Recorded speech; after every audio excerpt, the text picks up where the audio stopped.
Понеделник 12 мај, кратки вести во 12 часот.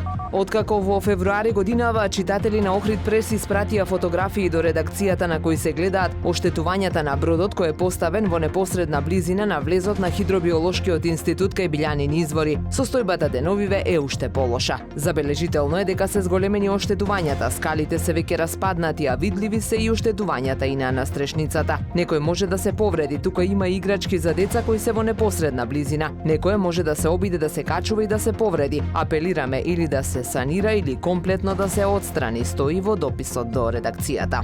Подолг период сведоци сме на бездомни лица во центарот на градот, кој се слика со која се среќаваме секојдневно. Во неколку наврати зборувавме за лицето кое своевремено спиеше на градскиот кеј на потегот пред поранешниот хотел Палас, каде подготвуваше храна. Предходно истото лице спиеше пред нова зграда на булеварот Туристичка за деновиве негов дом да биде Охридското островче. Иако секојдневно поминуваме покрај ова и другите бездомни лица, често без и да ги погледнеме или забележиме, сепак тие се секојдневие во Охрид. Мора да се најде системско и одржливо решение со цел подобар живот за овие лица и за сликата која како град ја презентираме пред посетителите од целиот свет.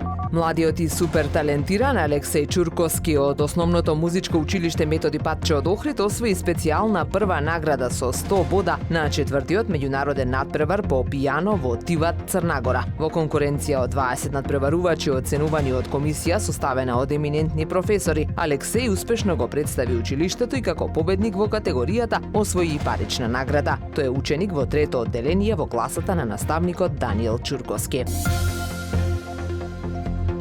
Времето денес променливо облачно со сончеви периоди, дува слаб до умерен северен ветер. Максималната температура во Охрид до 19 степени. Повеќе информации на ohridpress.com.mk.